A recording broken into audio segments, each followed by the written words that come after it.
Saudara, usai pengesahan RUU Kementerian Negara yang berimbas pada penambahan jumlah kementerian, kini muncul wacana penambahan komisi di Dewan Perwakilan Rakyat. Ketua DPR RI Puan Maharani menyebut kemungkinan bertambahnya jumlah komisi di DPR masih dikaji dan dimatangkan di parlemen. Menurutnya wacana itu muncul sebagai konsekuensi dari pengesahan RUU Kementerian Negara yang mengatur jumlah kementerian berdasarkan kebutuhan Presiden. Dengan adanya rencana penambahan kementerian, tentu saja kemungkinan nantinya akan ada penambahan komisi di DPR RI untuk bisa adanya mitra di DPR RI terkait dengan kementerian-kementerian tersebut. Hal ini tentu saja sedang kita matangkan dan kita diskusikan secara lebih matang.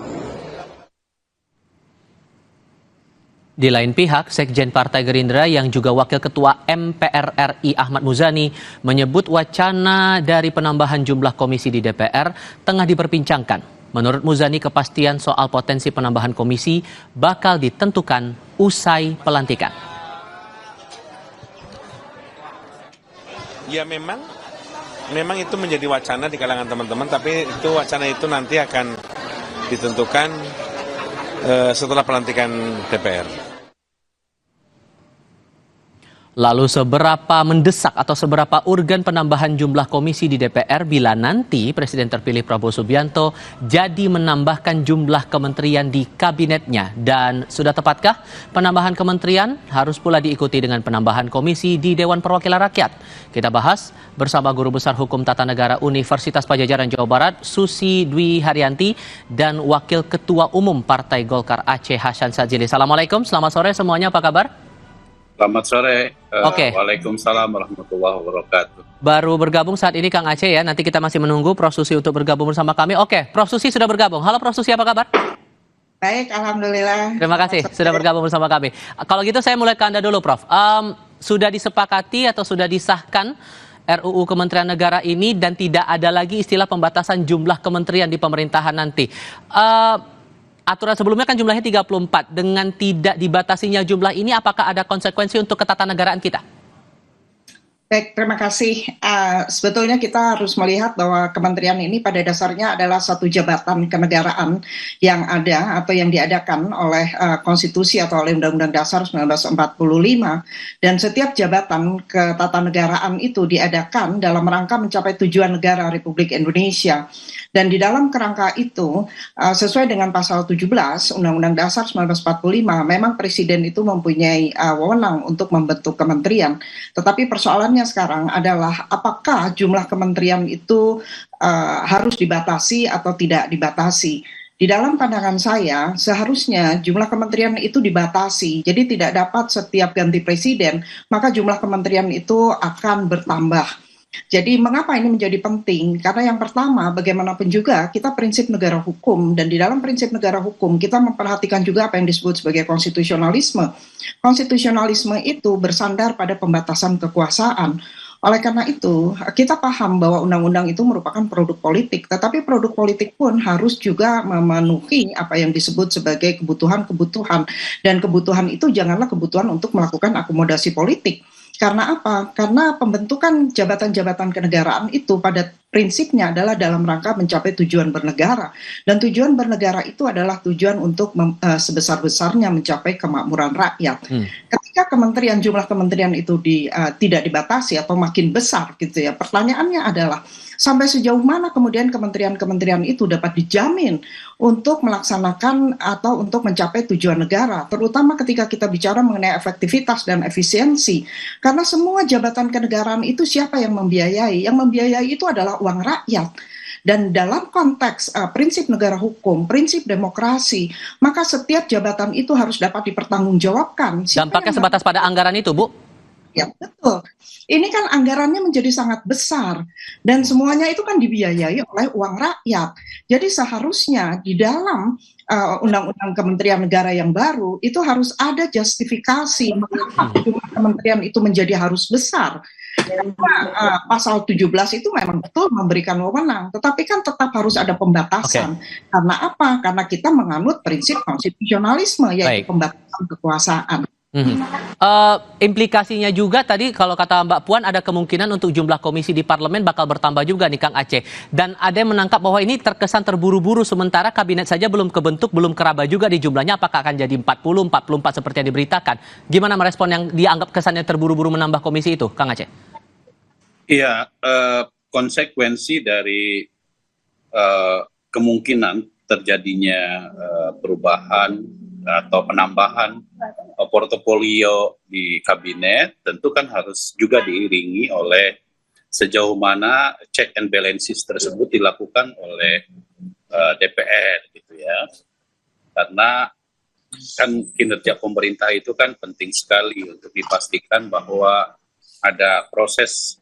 Pertama tentu sebagaimana tugas DPR itu adalah melakukan pengawasan terhadap kinerja pemerintah, yang kedua menyusun budget, dan yang ketiga adalah penyusunan undang-undang. Nah, sebagaimana yang tadi disampaikan dari awal diskusi bahwa portofolio kabinet itu ya tentu akan berimplikasi terhadap bagaimana kinerja dari DPR juga. Karena kan tidak mungkin satu kementerian itu tidak masuk di dalam proses pengawasan terhadap kinerjanya oleh DPR, dan komisi terkait pasti akan menghubungkan dengan portofolio di kementerian tersebut. Gitu. Kalau merefleksikan dengan kementerian yang sekarang total 34 ditambah dengan beberapa badan dan komisi yang ada di DPR sebanyak 11, itu kinerjanya gimana sejauh ini kalau di mata Anda, Kang Aceh?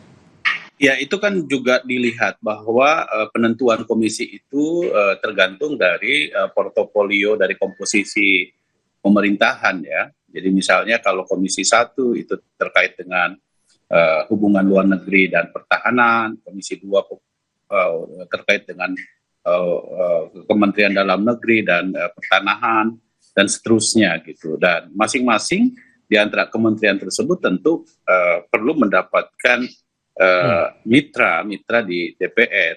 Nah, tentu sebagaimana yang disampaikan dari sejak awal bahwa penentuannya tersebut tentu tergantung dari bagaimana pemerintahan Presiden Prabowo Gibran ini menentukan komposisi dari kabinetnya tersebut. Gitu. Jadi poin pentingnya dari diskusi kita adalah soal bahwa kinerja pemerintahan juga penting sekali diawasi dalam konteks ketatanegaraan itu oleh DPR. Dan kita sangat penting sekali untuk menentukan bagaimana portofolio tersebut kemudian didasarkan kepada, tadi saya setuju soal bagaimana kita membangun kinerja tersebut. Gitu loh. Ada konsekuensi dari penambahan jumlah kementerian kalau itu jadi, Prof. Susi. Tapi urgen nggak kalau penambahan jumlah kementerian di pemerintahan baru ikut menambah juga jumlah komisi di DPR nanti, Prof? Ya, itu merupakan salah satu konsekuensi seperti tadi dikatakan oleh Pak Aceh, kalau itu kementerian itu memegang portofolio. Ini juga sebetulnya istilahnya, kalau kita mengatakan bahwa kementerian itu memegang portofolio, tidak semua kementerian itu, tidak semua menteri itu memegang portofolio. Kementerian koordinator misalkan, dia tidak memegang portofolio. Nah, saya ingin menyampaikan di sini bahwa penambahan kementerian itu membawa resiko atau konsekuensi turunannya. Seperti tadi, jumlah komisi akan ditambah. Kemudian juga bagaimana dengan cara pengisian, kemudian tugas wewenang, hubungan dan tata kerja. Nah, inilah yang sebetulnya itu dipikirkan secara benar. Karena apa? Karena saya kembali kepada salah satu asas yang dianut di dalam Undang-Undang Dasar 1945, yaitu asas republikan. Bukan hanya asas demokrasi, tetapi asas republik. Asas republik itu mengatakan bahwa semua tindakan-tindakan kenegaraan itu berarti bahwa politik itu adalah urusan publik, dan urusan publik itu yang harus selalu bisa diajukan, diuji, kemudian juga dipertanggungjawabkan secara publik dan di hadapan publik. Nah, inilah yang kita pertanyakan. Karena apa? Karena Undang-Undang Kementerian Negara itu punya problem dari prosedur pembentukan dan punya problem dari materi muatan. Karena apa? Karena dari aspek republikan, dari tindakan-tindakan kenegaraan tadi, ini semuanya itu harus bisa diajukan secara terbuka di hadapan publik, diuji di depan publik, dan dipertanggungjawabkan di depan publik. Nah, ini resiko turunannya banyak ini. Tidak hanya sekedar mengakomodasi, kemudian apakah itu juga dengan portofolio sebagaimana yang sesuai dengan tujuan bernegara tadi gitu. Jangan-jangan ini akan lebih banyak akomodasi politik dibandingkan dengan kebutuhan-kebutuhan yang sebetulnya memang sangat dibutuhkan oleh publik, oleh masyarakat dalam kerangka penyelenggaraan negara dan pemerintahan. Kalau kemudian penambahan komisi di DPR ini sebatas juga dipandang sebagai bentuk akomodasi politik, Kang Aceh gimana ngerespon itu? Ya kalau DPR kan memang panggung politik, ya. Jadi menurut saya harusnya sih tidak terlalu dipersoalkan kalau di DPR perlu ada yang namanya mitra kerja sesuai dengan komposisi dalam konteks kementerian di pemerintahan itu gitu. Substansi dari fungsi DPR itu kan mengawasi terhadap kinerja pemerintah. Nah karena itu kebutuhan terhadap misalnya soal penambahan komisi yaitu tergantung dari sejauh mana pemerintah membuat konfigurasi dari kementerian yang nanti akan dibuat. Tapi saya berkeyakinan begini ya, bahwa Pak Prabowo Gibran tentu membuat komposisi pemerintahan kabinet ke depan itu kan secara substansi itu telah di-appeal kepada rakyat melalui proses Pilpres kemarin. Dan saya meyakini bahwa apa yang dilakukan oleh Presiden Prabowo Gibran tentu berangkat dari visi misi yang pernah disampaikan kepada rakyat dan rakyat telah memberikan mandatnya kepada pasangan Prabowo Gibran. Dan tentu setiap pemerintahan memiliki cara sendiri di dalam mengelola pemerintahannya tersebut gitu.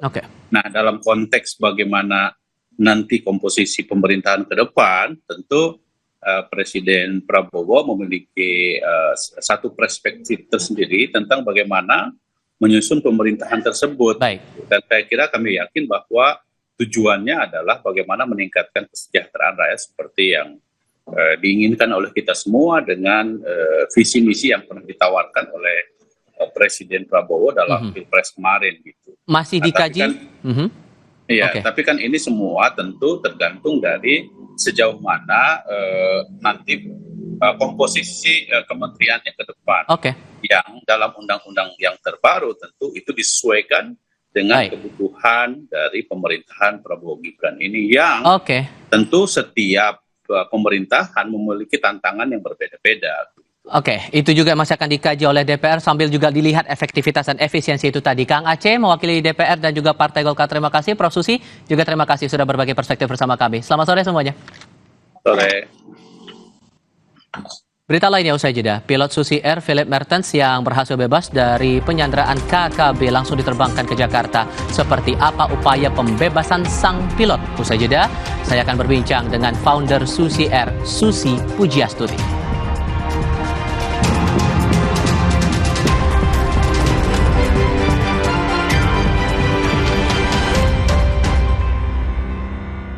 Ini kaget, tuh mikir nggak ketika terima jadi ketua tim ses? Kalau nggak ada kejutan tuh nggak surprise. Kita sudah banyak ngobrol dan ngeklik. Apa nggak merasa sayang Cak Lontong dianggap partisan? Apakah seorang pelawak tidak punya hak politik? Dengan akses Cak Lontong, ketenaran Cak Lontong tuh bisa menitipkan anaknya dimanapun mereka pengen. Saya bukan tipe orang seperti itu. Rosi, Sabtu 21 September pukul 10 malam di Kompas TV.